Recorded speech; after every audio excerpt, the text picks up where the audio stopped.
वेदांत सुपाठकानिवर रत्नत्रयाराधका पंचैते परमेष्टिनं प्रतिदिनं कुर्वन्तु नो मंगलम् मंगलम्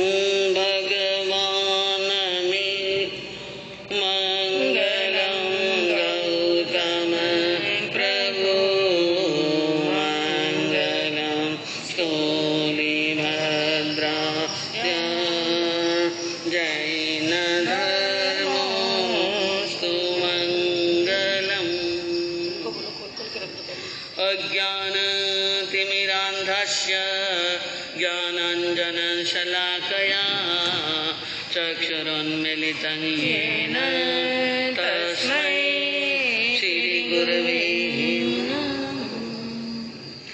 सरस शान्ति सुधा रस सागरं शुचितरं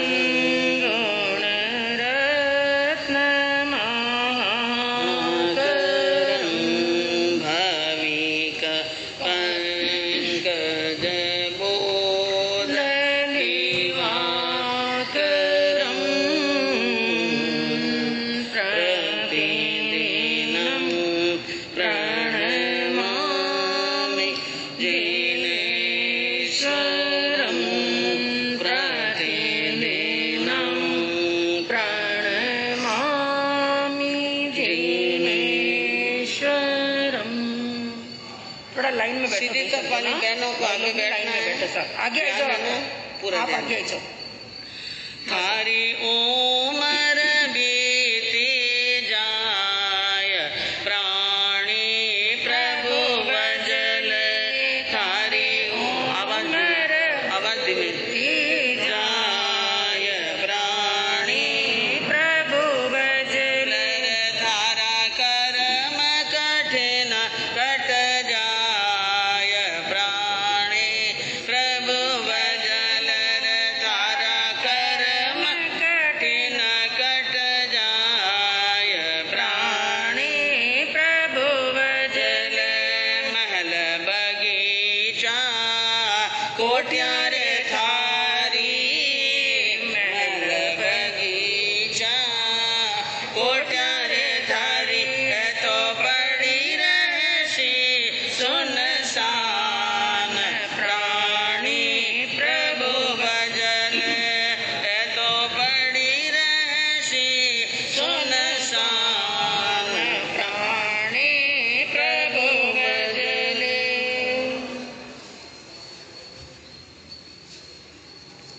सर्वज्ञ सर्वदर्शी चरम तीर्थंकर अहिंसा के अवतार विश्व वंदनीय शासनपति श्रमण भगवान वर्तमान महावीर के पावन चरणों में कोटि कोटि वंदन। हृदय की अनंत अनंत आस्था के केंद्र, संयम धन के दाता, संसार सागर से तिरने का सन्मार्ग बताने वाले पूज्य गुरु भगवान श्रवण सूर्य दिव्य विभूति 1008 श्री मुरदर के श्री मिश्रीमल जी महाराज साहब के पावन चरणों में कोटि कोटि वंदन। साधना की प्रतिमूर्ति, सद्गुणों की उपासिका, सरल मना, शांत दांत गंभीरा गुरुवरिया महासती श्री सज्जन कंवर जी महाराज साहब के पावन चरणों में कोटि कोटि वंदन। धर्म प्रेमी बंधुओं, शीलवती माताएं, ज्ञानी महान पुरुषों ने अपनी अमृतमय वाणी के अंदर सद उपदेश देते हुए क्या बताया? विकास की पहली शर्त है त्याग। जीवन के अंदर अगर कोई आत्मा विकास करना चाहता है, प्रगति करना चाहता है, उत्थान करना चाहता है, तो त्याग करना पड़ेगा। क्या करना पड़ेगा? त्याग करना पड़ेगा। त्याग के बिना जीवन में कभी विकास होने वाला नहीं है। एक छोटा सा बीज होता है, जब वो अपने अस्तित्व को त्यागता है तभी वह 1000 गुना आगे बढ़ने का वरदान प्राप्त कर सकता है। जीवन के अंदर जो महापुरुष हुए हैं, जिनका हम श्रद्धा से नाम लेते हैं, जिनके आगे नाम लेकर के हम झुकते हैं, जिनके प्रति हमारी आस्था बनी हुई है, उन्होंने त्याग किया था। क्या किया था? त्याग किया। और वे त्याग करने के बाद में आस्था के केंद्र बन गए। उनके पहले वो भी हमारे जैसे ही थे, और हमारे जैसे ही घरों में रहते थे और पाल पोस करके माता पिता ने हमारे माता पिता की तरह उनको भी बड़ा किया था। लेकिन एक समय आया कि उन्होंने सबका त्याग कर लिया और संपूर्ण त्याग कर दूसरों के हित के बारे में, दूसरों की प्रगति के बारे में सोचते हैं और सलाह देते हैं, उपदेश देते हैं, प्रेरणा देते हैं। इसलिए वे हमारी दृष्टि के अंदर पूजनीय बन गए। क्या बन गए? पूजनीय। राजकुमार वर्धमान महावीर जो 30 वर्ष तक तरुणाई की अवस्था में घर पर रहे और तरुणाई की अवस्था में उन्होंने संसार का त्याग किया और त्याग करके संयम के मार्ग पर सुखों को ठुकरा कर आगे बढ़े, तो वे महावीर बन गए, हमारे आराध्य भगवान बन गए। तो त्याग का बहुत बड़ा महत्व है। दुनिया के अंदर कहते हैं भोगियों का दुनिया में दबदबा माना है, किंतु झुकी है दुनिया तो त्यागियों के सामने। किसके सामने? एक समय होता है कि भोगियों का दबदबा रहता है और लोगों को दबा सकते हैं, कुछ भी कर सकते हैं, लेकिन कहते हैं कि दुनिया को झुकाने के लिए दबदबा नहीं चाहिए, त्याग चाहिए। क्या चाहिए? त्याग चाहिए। तो झुकी है दुनिया तो केवल त्यागियों के सामने।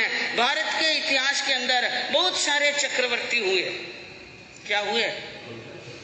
बहुत सारे चक्रवर्ती हुए जिनके पास में बहुत बड़ी सत्ता थी और बहुत बड़ा धन था और बहुत बड़ा पावर था उनके पास में। लेकिन कहते हैं कि जिन्होंने इन त्याग और यानी सत्ता और समृद्धि और सत्व के ऊपर जो रहे, ऐसे चक्रवर्तियों के कहीं भारत में मंदिर है क्या? मंदिर है? उनके मंदिर नहीं मिलेंगे। भारत में मंदिर उनके मिलेंगे जिन्होंने क्या किया है? हाँ, चक्रवर्ती के पद का त्याग करके संयम के मार्ग पर या किंचन होकर के बढ़े। जैसे हमारे अवसर्पणी काल के 3 तीर्थंकर चक्रवर्ती बने। कौन कौन से?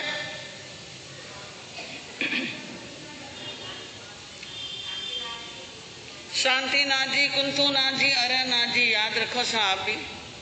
ये हमारे अवसर्पणी काल के 24 तीर्थंकरों में से 17वें, 16वें, 17वें और 18वें ये तीर्थंकर बाद में बने। उनके पहले क्या बने थे ये? हाँ, चक्रवर्ती बने। उनके पहले मंडलिक राजा बने, फिर चक्रवर्ती बने और फिर संयम अंगीकार किया और फिर केवल ज्ञान प्राप्त किया और तीर्थ की स्थापना की, तीर्थंकर कहलाए। ये चक्रवर्ती थे। और चक्रवर्ती की 25,000 देवता क्या करते हैं? सेवा करते हैं। 25,000 देवता सेवा करते हैं, लेकिन नमस्कार कोई देवता नहीं करता है।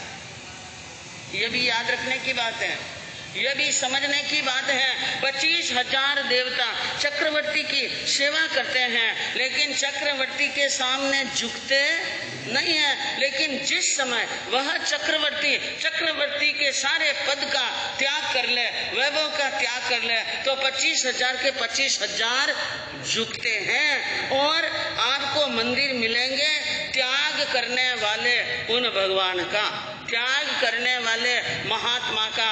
बाकी आपको चक्रवर्तियों का मंदिर दुनिया के किसी कोने में जाओ वहां पर मिलने वाला नहीं है। और कहते हैं चारित्र धर्म स्वीकार करते ही वो त्याग की भूमि पर कदम रखते ही यानी देवताओं के लिए भी और मनुष्यों के लिए भी क्या बन जाते हैं, पूजनीय। भोग हमेशा त्याग के सामने झुका है और झुकना पड़ेगा। यह सरासर एक प्रकार से सनातन धर्म है। शकेंद्र के पास में इतना धन और इतना बल होता है। किनके पास में? शकेंद्र। जिनके मुकुट के अंदर लगी हुई एक मणि को चक्रवर्ती यानी शकेंद्र महाराज के मुकुट में लगी हुई एक मणि को चक्रवर्ती 6 खंड का राज देकर के भी नहीं खरीद सकता है। 6 खंड का राज देकर के नहीं खरीद सकता है। ऐसे मुकुटधारी वैभवधारी जब इंद्र शकेंद्र अपने सिंहासन बैठता है तो शेर की तरह दहाड़ता है। किसकी तरह? और वही शकेंद्र, वही इंद्र जब त्याग की मूर्ति भगवान तीर्थंकरों के समूह शरण में जाता है तो इतना नम्र बन जाता है खरगोश से भी ज्यादा। किनसे? खरगोश से भी ज्यादा बन जाता है, क्योंकि त्याग के सामने इंद्र का बल भी क्या पड़ता है, कमजोर पड़ जाता है। तो यह है त्याग का आनंद और यह है त्याग का महत्व। और त्याग का आनंद किसने देखा? जिसने त्याग किया है। जिसने क्या किया है? त्याग किया है। कहते हैं कि राग का आनंद तो सबने लिया, त्याग का आनंद, त्याग के आनंद के बारे में सुना, लेकिन त्याग का आनंद अभी तक किया नहीं। और भोग की सैया पर त्याग का आनंद नहीं ले सकते हैं। त्याग का क्या आनंद है वो भोग की सैया पर नहीं लिया जा सकता है। त्याग का आनंद तो जम्बू जी ने देखा। जम्बू जी ने त्याग का आनंद लिया कि उन्होंने अप्सरा की 8 यानी कन्या अपनी पत्नियों का त्याग कर लिया और सुधर्मा स्वामी गणधर के क्या बन गए, वो शिष्य बन गए। त्याग का रस और त्याग का आनंद लिया शालीभद्र ने कि दाना जी की एक फटकार सुनी और 32 सुकुमार पत्नियों का झटके से क्या कर लिया, त्याग कर लिया। त्याग का आनंद त्यागी ही जानता है, रागी नहीं। और एक सरोवर के अंदर कमल खिलते हैं और सरोवर में भ्रमर भी होता है, मेंढक भी होता है। कमल की सौरभ कौन लेता है? बोलो। कमल की सौरभ लेने का योग्यता किसमें है? भंवरे में। भंवरा कमल की सौरभ ले सकता है लेकिन मेंढक नहीं ले सकता है। इसी प्रकार त्याग का आनंद भी लेने वाली अद्वितीय आत्माएं होती हैं। त्याग का आनंद लिया अतिमुक्त कुमार ने। खेल की भूमि में खेल रहे थे लेकिन गौतम गणधर को देखा, उनके दर्शन किए, खेल की भूमि को छोड़कर त्याग की भूमि में आ गए। और उम्र कितनी? लगभग 7 और 9 के बीच की उम्र थी। आ गए उन्हें लब्धिधारी भगवान गौतम के पास में और पहुंच गए प्रभु महावीर के पास में। ये था उनके त्याग का आनंद। और संयम का सुख कितना, संयम में सुख कितना कि संयम में सुख देखे तो सर्वार्थ सिद्ध देवताओं के जो सुख होते हैं, सर्वार्थ सिद्ध विमान के देवताओं का सुख उतना, उनसे भी ज्यादा सुख संयम है। और दुख कितना के साध्वी के नारकी के नेरिया जो यातना भुगते हैं उनसे भी ज्यादा दुख संयम में। सुख भी है। और सुख किनको लगता है? जिनका मन वैराग्य में है। जिसका मन क्या है? वैराग्य के साथ में है। जिनको किसी चीज की अपेक्षा नहीं है, मान अपमान सम्मान से जो डरते नहीं है, वो सुखी रह सकते हैं। और जिसके मन के अंदर वैराग्य नहीं है, राग का थोड़ा भी भाव है, कई अपेक्षाएं बाकी हैं, उनको बड़ा दुख होता है। इसलिए ज्ञानी कहते हैं जीवन के अंदर ऐसे अच्छे मौके बार बार मिलने वाले नहीं है। जीवन के अंदर जो कुछ मिला है उनका त्याग कैसे किया जाए वो समझना है, सीखना है। दुनिया के अंदर हम आए, चले जाएंगे, यहाँ से क्या हो जाएंगे, चले जाएंगे साथ में कुछ भी जाने वाला काई लाया संग माया चेतन जीत काई लाया संग माया अजीत तो आया मुट्ठी बांध चेतन जीत जामोला हाथ पसार दो दिन का मेहमान चेतन जीत दो दिन का मेहमान अजीत आया हो मुट्ठी बांध चेतन जीत जामोला हाथ पसार। ज्ञानियों ने कहा 2 दिन का मेहमान चेतन जी 2 दिन का मेहमान आया मुट्ठी बांध और जावो हाथ पसार। कहा कि धनानि जीवितम चैव परार्थे प्राज्ञ उत्सृजेत सन्निमिते वरम त्यागो विनाशे नियते सति। धन और जीवन मनुष्य को मिला है बड़ी पुण्यवानी से। धन का सदुपयोग करना और जीवन का भी क्या करना, सदुपयोग करना।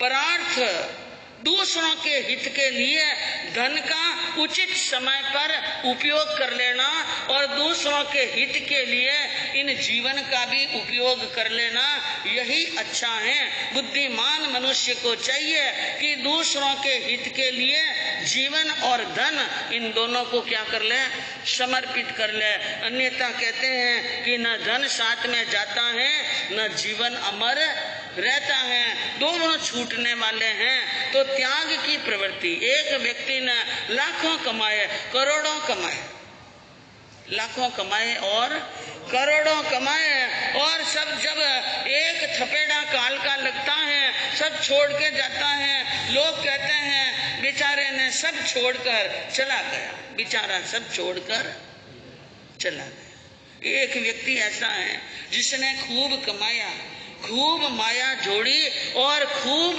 खाया पिया और खिलाया, दान किया और पुण्य किया। लोग कहते हैं बड़ा बहादुर आदमी था, कमाना भी सीखा, खाना भी सीखा और खिलाना भी सीखा। याद रखना, जो जोड़ करके बिना कुछ किए हुए चले जाएंगे छोड़कर, लोग कहेंगे बेचारा चला गया। क्या कहेंगे? बेचारा चला गया। और कुछ करके जाएंगे, दे करके जाएंगे, पुण्य कमा के जाएंगे, लोग कहेंगे राजा आदमी था, खाता था, पीता था, खिलाता था, जिंदगी तो उसकी थी, बड़ा बहादुर आदमी था। तो बेचारा नहीं कहलाना है, क्या कहलाना है? बहादुर कहलाना है। तो जो कुछ हमारे पास में है, हो सके जितना यथाशक्ति कुछ न कुछ देने का क्या करना, त्याग करने का प्रयास करना। और त्याग करना वो भी अनासक्त भाव से। कैसे करना? कई त्याग जीवन के अंदर लेते हैं। मैं आपको थोड़ी देर के लिए कुछ समझा दो। कैसे कभी कभी ऐसी स्थितियां होती हैं कि अपने खास प्यारे व्यक्ति का वियोग हो जाता है। क्या होता है?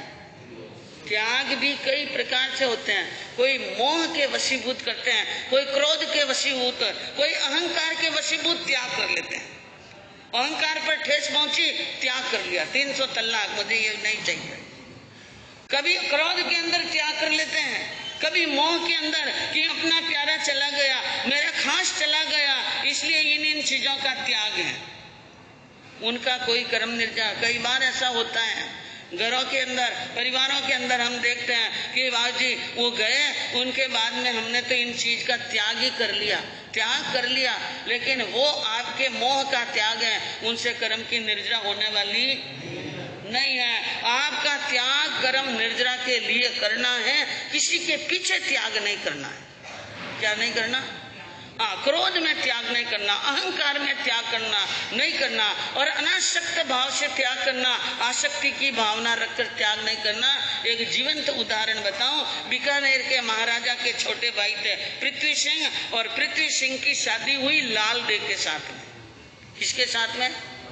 लाल देव। लाल देव बहुत सुंदर थी और उनका गौर वर्ण और एकदम सुकुमार शरीर, और वो बड़ी गुणवान थी और अपने पति की आज्ञा का पूरा पूरा क्या करती थी?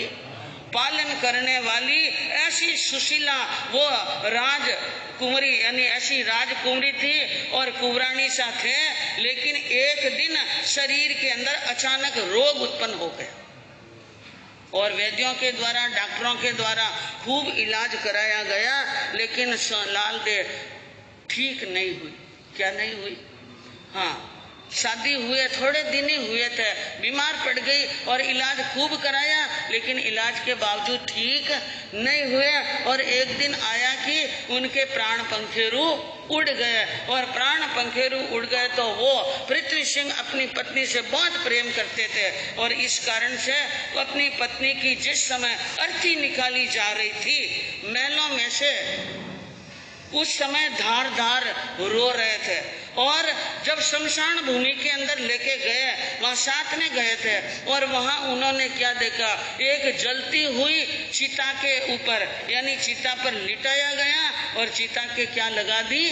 आग। और आग लगाकर उनके लाल देव की सुंदर देह को, उनके सुंदर शरीर को, उनके कंचन जैसे कोमल शरीर को आग के अंदर भेंट चढ़ा दिया।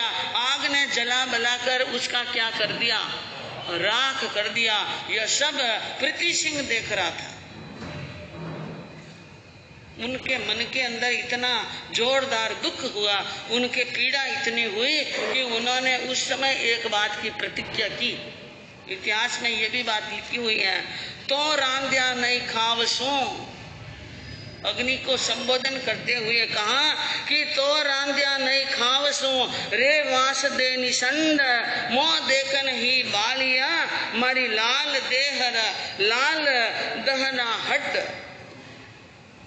कहा कि हे अग्नि, मैं तुम्हारे ऊपर पकाई गई कोई चीज जिंदगी के अंदर मुंह में नहीं रखूंगा, क्योंकि तुमने मेरी नजरों के सामने, आंखों के सामने देखते देखते मेरी लाल देह की हड्डियों को जला करके राख कर लिया। इसलिए मैं तुम्हारे ऊपर पकी हुई कोई चीज खाने वाला नहीं हूं। कितना बड़ा त्याग है। आप सोच सकते हैं कि ऐसी कौन सी चीज है जो हम रांधी हुई पकाई हुई नहीं खाते। और मान लो पकाई हुई सारी चीजों को खाने की सामग्री से बाहर निकाल दे तो आप क्या खाएंगे?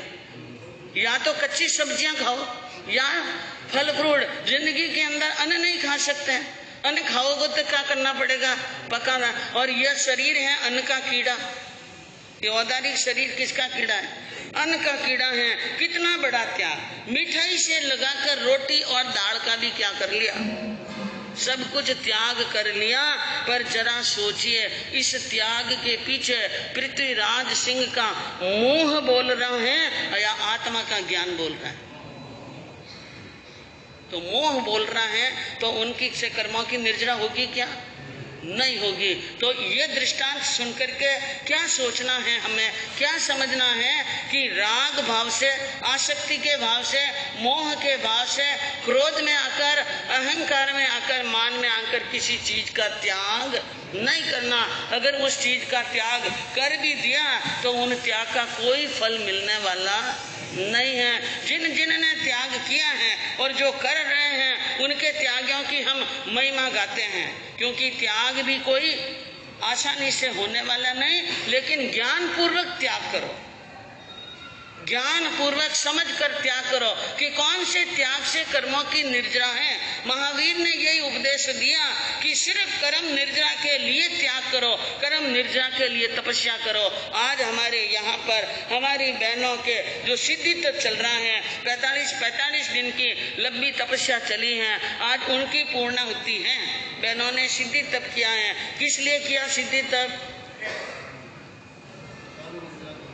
कर्म निर्जरा के लिए, कर्म निर्जरा के लिए किया, इसलिए आपका सिद्धि तप कर्म निर्जरा का रूप बने। किसी ने किसी प्रकार से भी तप किया हो, कोई भी मन के अंदर मोह की, राग की, आसक्ति की या किसी भी तरह की दिखावे की, प्रदर्शन की, आडंबर की या स्वागत सम्मान की कोई भी भावना थोड़ी बहुत भी दिल में रही हो तो प्रतिक्रमण कर लेना। क्या कर लेना? मिच्छामि दुक्कडम दे देना, क्योंकि त्याग किया है आपने 45 दिन के लिए। 24 घंटे में एक बार भोजन करना, 24 घंटे में एक बार, जो चौथे आरे में करते थे। चौथे आरे के लोग कैसे करते थे भोजन, मालूम नहीं आपको?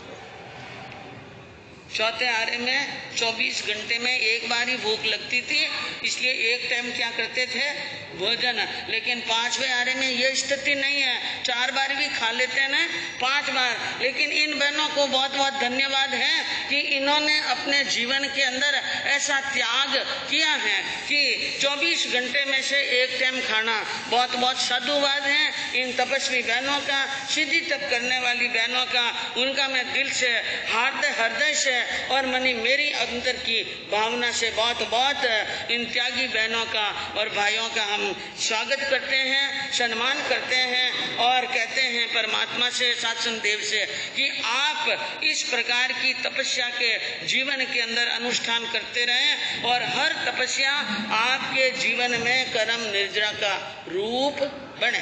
तपस्वी हैं और अतपस्वी का अनुमोदना करना संघ का और हम सब की एक कर्तव्य बनता है। कोई मन से करे, कोई वचन से करे, कोई किसी प्रकार करे। तो यहाँ पर आज विशेष रूप से थोड़ा प्रवचन कम होगा, टाइम कम है, और यहाँ पर सिद्धि तप करने वाली बहनों का अभिनंदन अनुमोदना की जाएगी, तपस्वी भाइयों की अनुमोदना की जाएगी। इसलिए प्रवचन के अंदर थोड़ा सा समय की क्या करते हैं, कटौती, और ताकि आप यहाँ पर आराम से 9:15 बजे तक बैठ सकें और त्यागियों की अनुमोदना में अपने भावों को भी आप साथ में भेड़ सकते हैं। इसलिए प्रवचन का समय थोड़ा कम रखा है आपके सामने।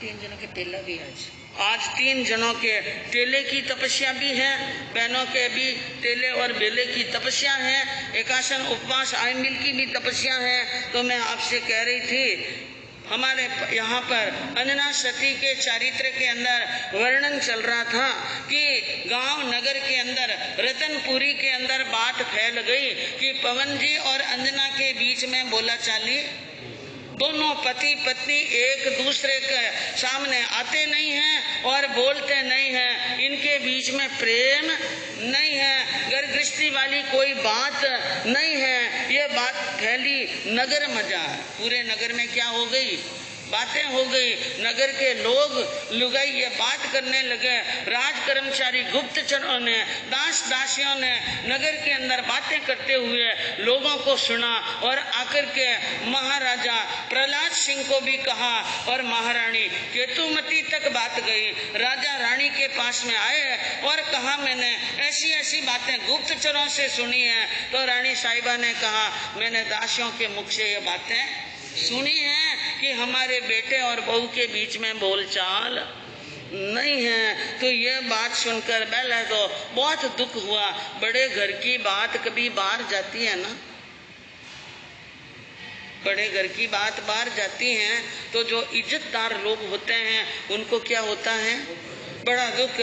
राजा प्रहलाद सिंह को और रानी केतुमती को बड़ा दुख हुआ कि मेरे पुण्यवान पुत्र और पुण्यवान गुणवान बहू के बीच में बोला चाली नहीं है और नगर के अंदर यानी किचकिच हो रही है, हमारे घर की बातें नगर के अंदर फैल गई हैं। इसलिए बिना विलंब किए दोनों पति पत्नी राजा और रानी पहुंच गए पवन जी के पास समझाने के लिए।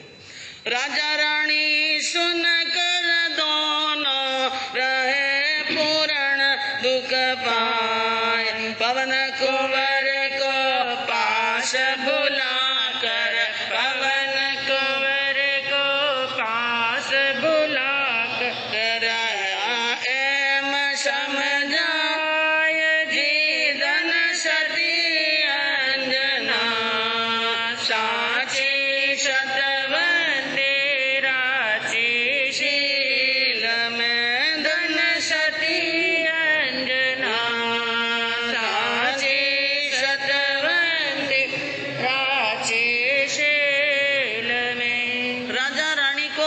सुनकर बड़ा ही दुख हुआ और शीघ्र ही समाचार भेजकर और आदेश देकर के अपने प्यारे पुत्र पवन कुमार को अपने पास में बुलाया और माता पिता की आज्ञा सुनकर पवन जी शीघ्र ही तैयार होकर के माता पिता की चरणों में पहुंच जाते हैं और माता पिता को नमस्कार करते हैं, प्रणाम करते हैं और उतरा हुआ माता पिता का चेहरा देखा।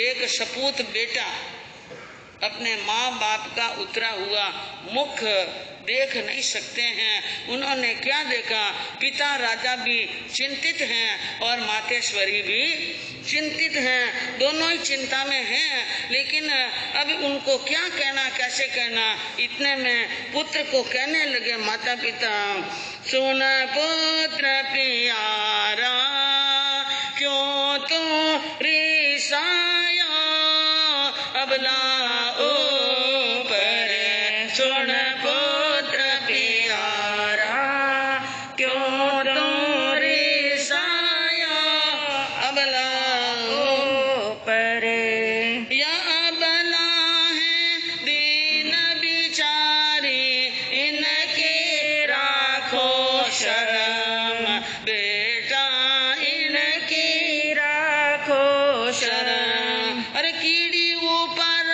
कटकी करना, नहीं क्षत्रिय को धर्म रे, सुन पुत्र प्यारा क्यों तो रिसाया, अबला ऊपर।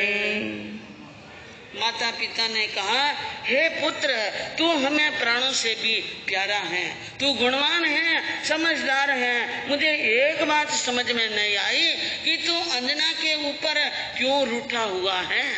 ये गुस्सा और ये रीस किस बात की है? और वो अंजना अबला है, स्त्री है वो, और तुम अगर इस प्रकार रूठे हुए हो तो वो तो एक प्रकार से बिचारी बन गई है, दीन बन गई है। अरे थोड़ी शर्म रखो, उनकी क्या रखो, शर्म रखो और अपने धर्म को याद करो।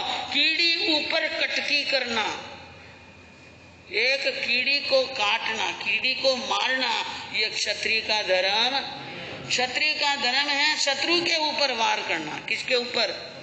और ये तो तेरी पत्नी है और गुणवान है और ये बड़ी भाग्यशालिनी है, साक्षात लक्ष्मी का अवतार है। ये किसी छोटे घर से नहीं आई है, राजा महेंद्र सिंह की पुत्री है और मान वेगा की जाई है। इनके ऊपर ऐसा अत्याचार करना किसी हालत में शोभाजनक। अरे क्यों लेना ये गाँव 500 भूषण अरु भंडार, बेटा भूषण अरु भंडार। अरे समझदार हो करके कुंवर सा यह क्या किया विचार रे, सुन पुत्र प्यारा क्यों तो रिसाया, अबला माता पिता ने कहा, यह गुस्सा, यह क्रोध और यह रीस, इनका परिणाम अच्छा होने वाला। अरे नगर में बातें फैल गई हैं, नगर के छोटे बड़े लोग चर्चा कर रहे हैं, हमारे घर की पंचायतें हो रही हैं, जगह जगह पर हमें समाचार मिले हैं कि तू अंजना के महल में जा नहीं रहा है, उनसे बोल नहीं रहा है, उनकी सार संभाल नहीं ले रहा है, वो दुखी हो रही है, वो रो रही है। और हमें तो इतने दिन तक ये बातें हमें मालूम नहीं, लेकिन गांव में सबको क्या है मालूम है। और मैंने तो ये भी सुना है कि पग पकड़ाई के अंदर जो 500 गांव मैंने दिए थे, वो गांव तूने खोस लिए हमारी बिना आज्ञा और हमें बिना समाचार दिए। ये कैसे हो सकता है? और भूषण और भंडार, रत्नों के आभूषण, मोतियों के आभूषण भी छीन लिए और उनका जो भंडार था उसके ऊपर भी तूने कब्जा कर लिया। अरे कंवर, तू तो समझदार है, हम तुम्हें क्या उपदेश दें, तुम्हें क्या समझाएं, तुम तो पहले से ही समझदार हो। ये क्या किया? ये तूने अच्छा काम नहीं किया। हमें लज्जित होना पड़ेगा हमारे वैवाहिक संबंधी के सामने, तूने बहुत बुरा काम किया है। अरे सती सुलक्षणी सुंदर विदुषी विनयवती रति जय, बड़ो अचंबो आवे माने, बड़ो अचंबो आवे माने, गुण पर रूठा के मरी धन सती अंजना, साची सतवंती राची शील में। माता पिता ने कहा बेटा कान खोलकर सुन ले, इस दुनिया के अंदर अंजना सती हैं। अंजना क्या है? सती हैं, शीलवती हैं और सदाचारिणी हैं, सुलक्षणी हैं। उनके शरीर का कोई लक्षण ऐसा नहीं जिसमें कुलक्षणी कह सकते हैं।